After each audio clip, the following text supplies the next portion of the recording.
Aloha and welcome to Marriage on the Spot. We're your co-hosts, Kent and Elizabeth Kitagawa.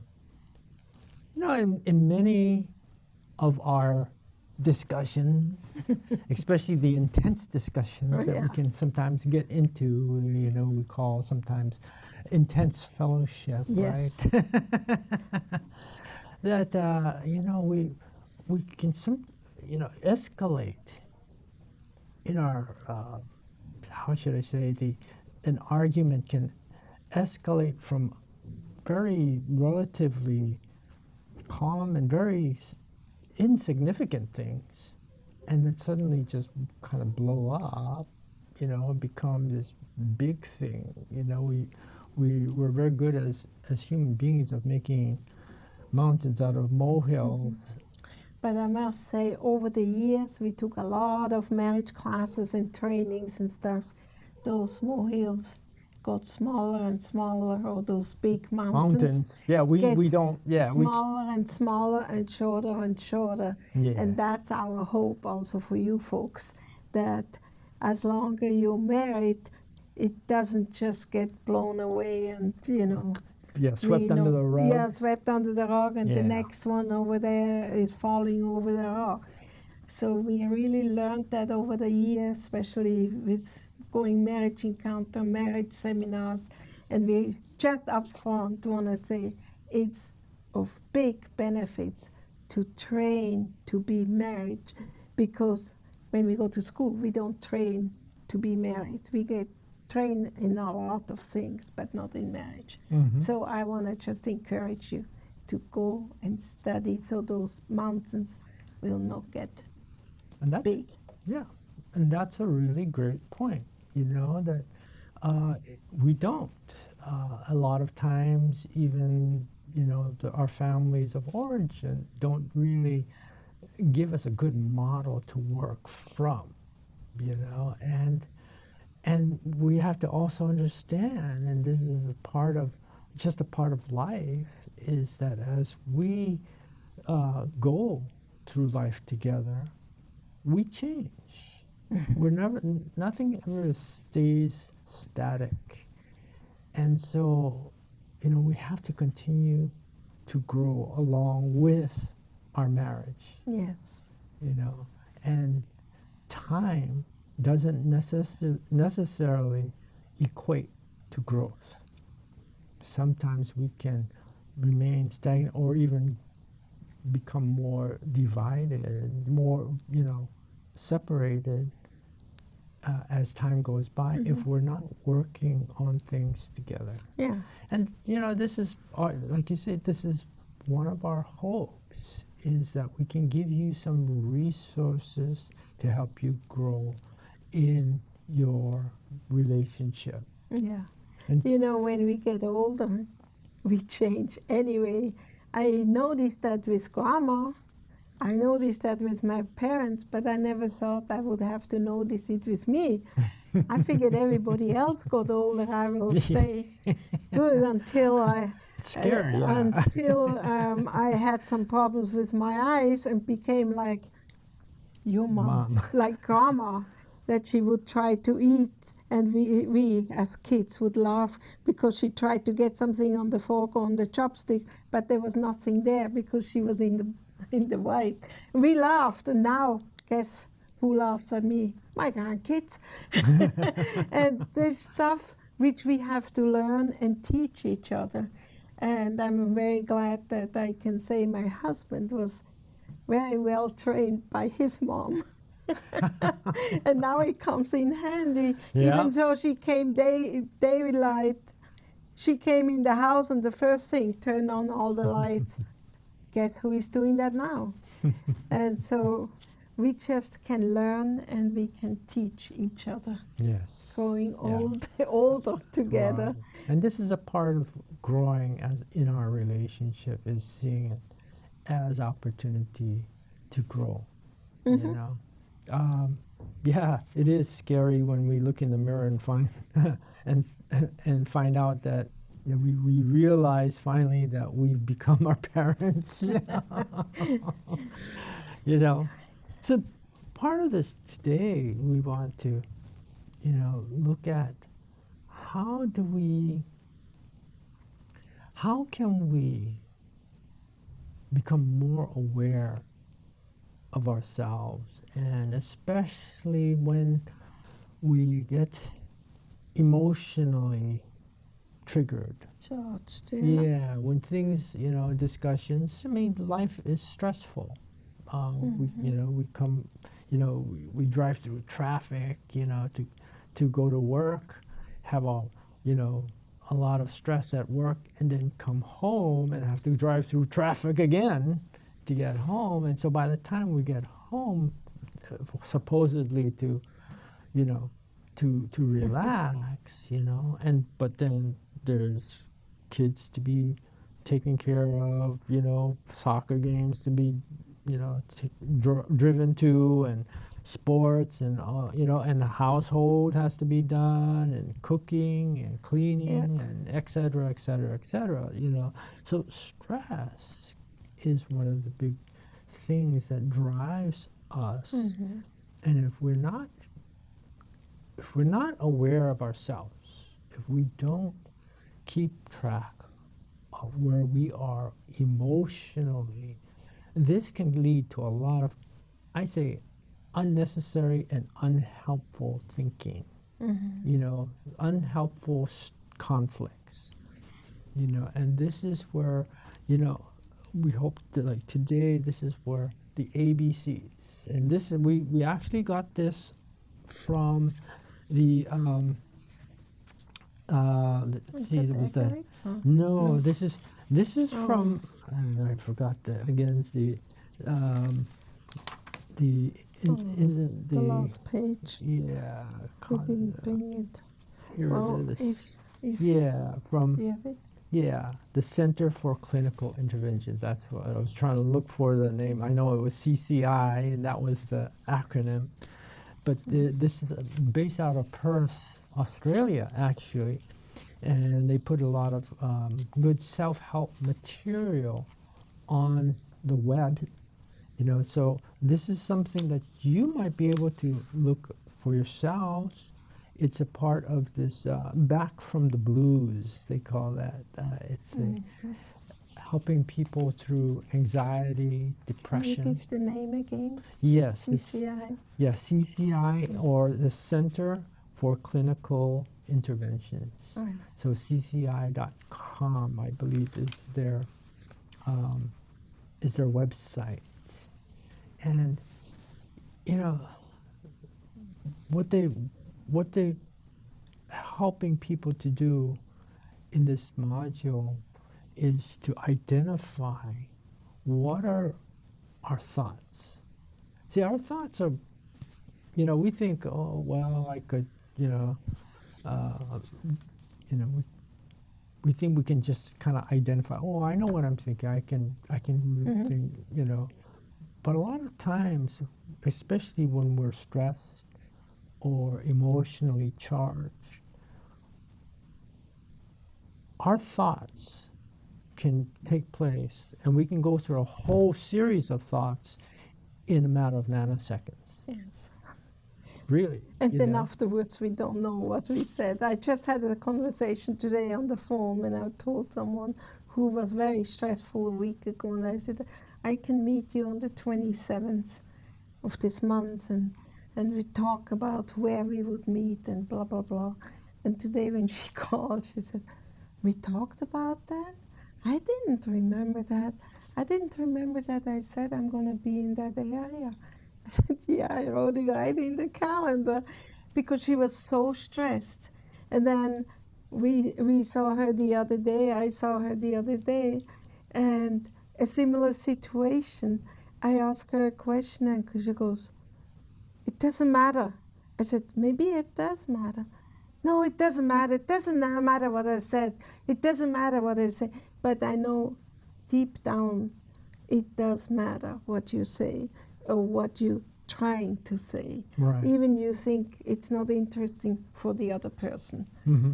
And Right. you just say, never mind what color I like, or never mind what my favorite food is. That's all not important.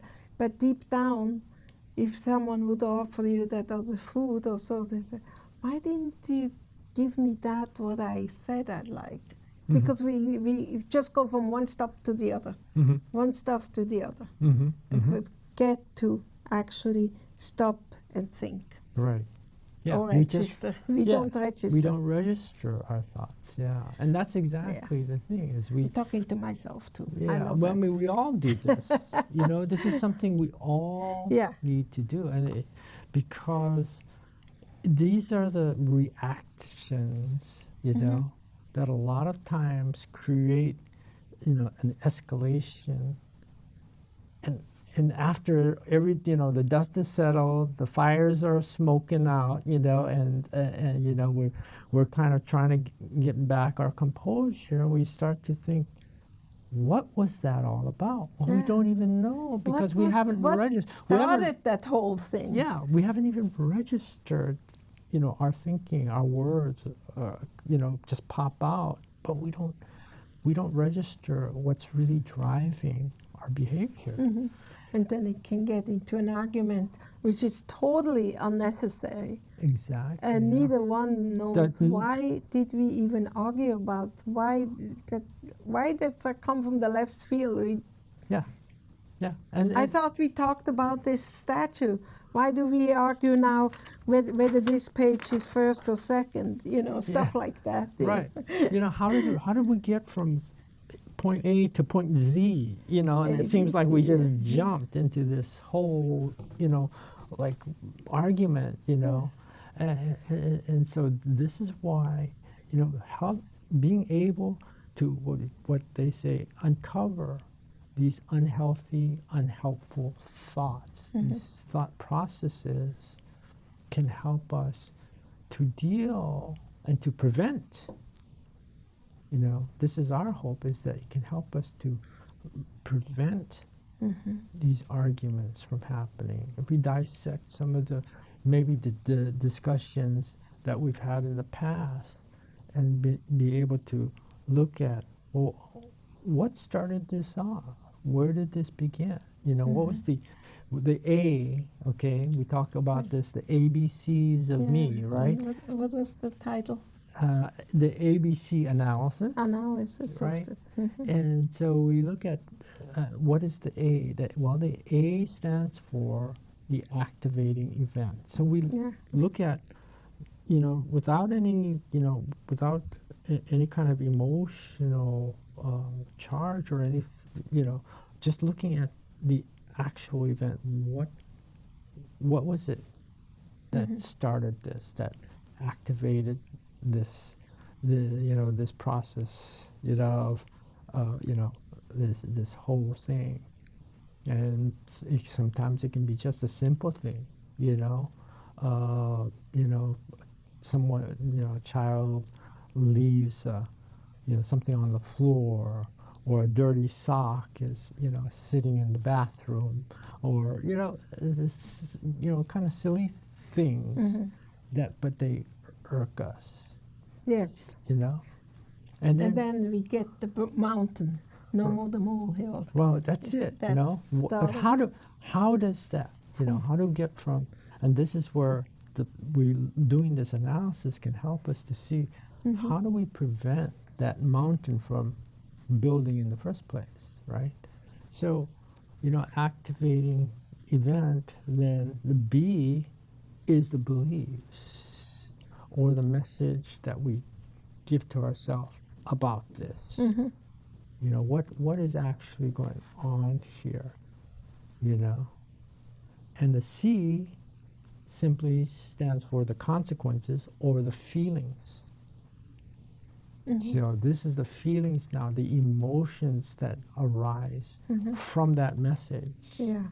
You see, from the message, or our actions, whether we, start screaming, or we, whether we get, pouty, or we,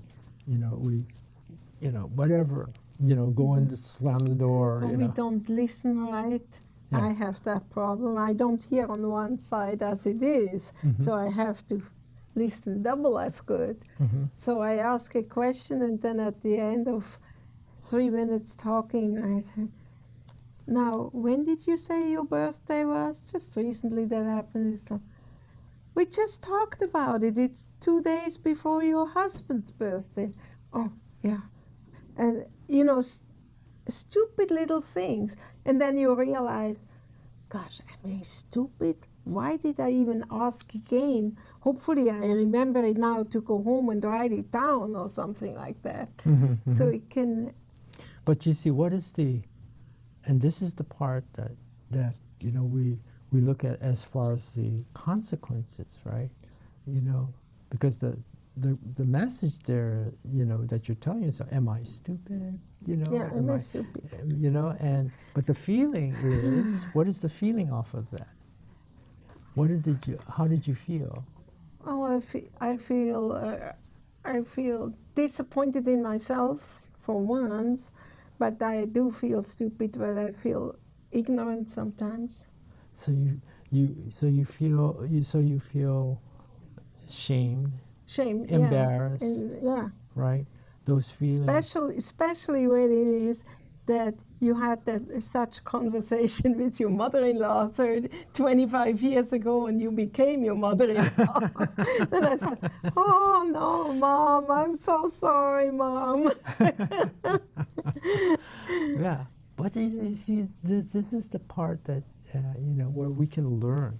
Yeah. As we break things down and we look at, you know, these kinds of events in our lives, these incidents, you know, the ABC, and we can do these analyses of you know, those things, those events and how they unfold for us. Then we can learn, you know, something about ourselves, learn something also how we can treat others better. We can improve, we slow down Yeah. and activate the Right. brain first. Yeah. The brain, because it's Right. much easier to activate the mouth, I found out. The ears might not always function, but the mouth always works. Unfortunately, sometimes it works faster than the brain, right? Than the thought, yeah. And I thought, why did I say that? Why did I say that? Yeah, but you see, that's exactly it, you know, is looking at why do we react the way we do? See, so doing, you know, like that recent discussion you had with our friend, you know, who was visiting. Oh yeah. You know, and we had when I lunch. asked a couple questions. Yeah, and you know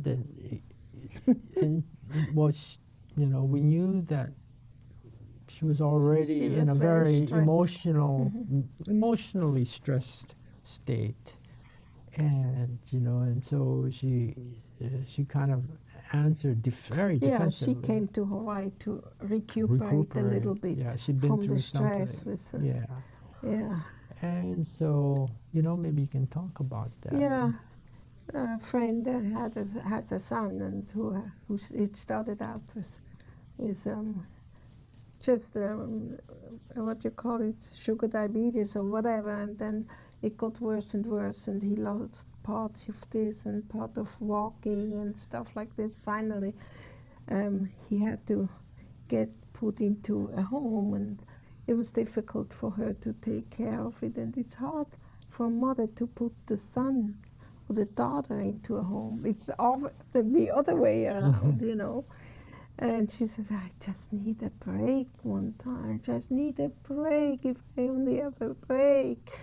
And so another friend invited her to come and visit a little bit here. And then I asked some questions.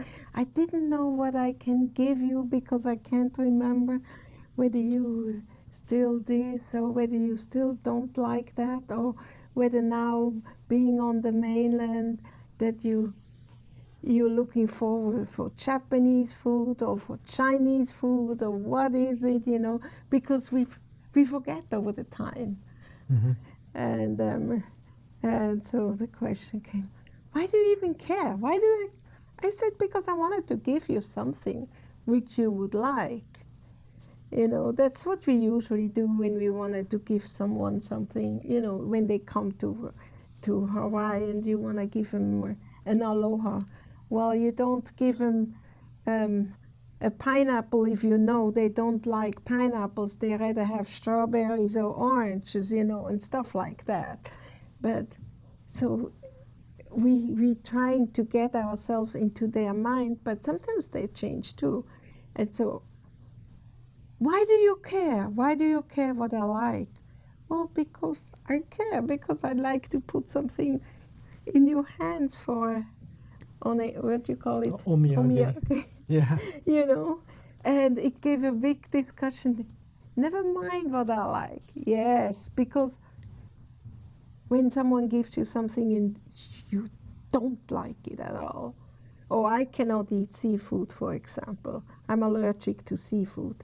Now I'm not too eager if someone gives me a steak, give me shrimp and Yeah, right. Or whatever. Or go or Yeah, something because if I cannot take it, or, but we forget about those little details, and then we should not just brush it away, but explain it maybe, that you don't lose your discussion, or next time ask the same question again.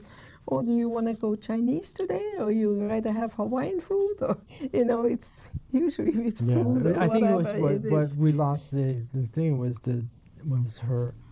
I think the defensiveness was off-putting for you, and I think that was the, you know, that just her reaction caused a reaction in you. In me. And that's the part I think that we Yes, talked about, I do right? care. Yeah. And you know, and so how did you feel? What was the feeling that came up? What was the belief? First off, what was the belief? My belief was I'd like to give her something and want to know what she likes, you know, that I can make her happy and relax when she's here in Hawaii. But what that what was your belief when she reacted? When she reacted, why do you care? Well, first of all, I thought, okay, she doesn't even think that I do care, that I love her enough, or that I'm interested in her life, because maybe that's what happened when, you know, when her son finally had to go in a home and all that. I don't know what the situation was. She didn't even want to talk, so we don't know. I don't know. But so my belief was to, wow, she's my friend for so many years and I don't know her better. Or did she change? Or did I change? I'm stupid. Am I stupid? Am I, you know, Lolo? What's, you know? And I wanted to do the best, and the best was not good enough, or did not work. Maybe I should have given her chocolate, but I knew that was not what she necessarily wanted. That I knew. Yeah.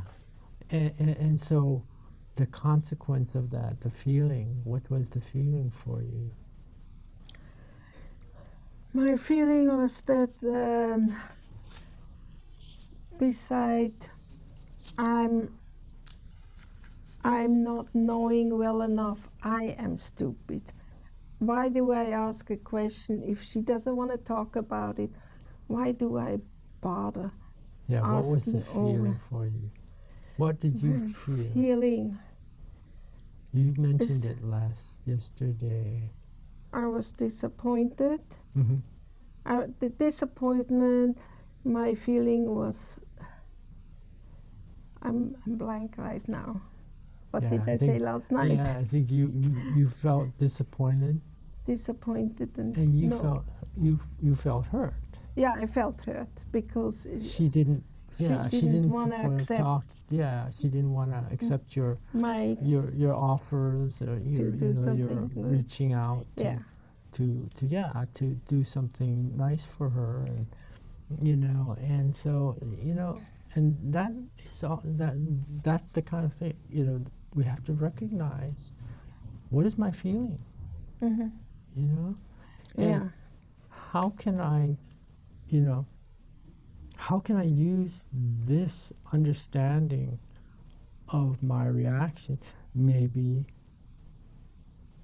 it can bring us more understanding about, well, knowing that she is already in a very stressed and fragile emotional state, you know, that we don't press too hard.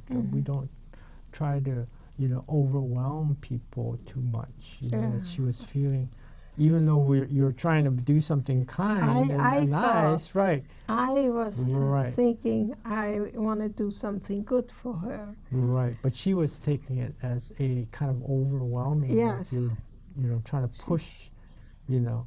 Push our friendship 20 years back or so, and you know, it's not the same maybe anymore or whatever. And I felt hurt actually. Right. I felt hurt that like if you want someone, you want to give real nice red roses, and then they said, oh, I remember that happened actually in my mom's, in our home one time, that some friends gave her a bunch of white flowers. I think it was roses. Now, in Switzerland, where I come from, that's where the accent from. When you give white flowers, you give the white flowers basically on a funeral. Yeah, it's a sign of mourning. As a sign of mourning. Yeah. So I remember my mom said, wow, is that the last time she's giving me flowers? I said, why? You don't give white flowers to someone who is still alive. That's for the funeral. I thought maybe for a wedding. She said, no, you don't do that. That's different cultures. Yeah. You know. Right. That's a cultural. Even today we talked about different cultures. Right. About lunch or whatever. Yeah. You know. Oh gosh, no, don't do that over here. Yes. Yeah. You know. So it here, also depends what culture you have to deal with. Right. Yeah? So these are things that understanding. Doing this kind of analysis can help us to understand ourselves and bring us to greater understanding of others, you see, and how we can better relate to others and connect with them. So anyway, we hope this is a helpful discussion. Yes. And like I say, if you have any questions, call us at 772-808-772-3418. God bless you. And just leave a message. Yeah. Don't text, leave a message, please. Thank you. Aloha.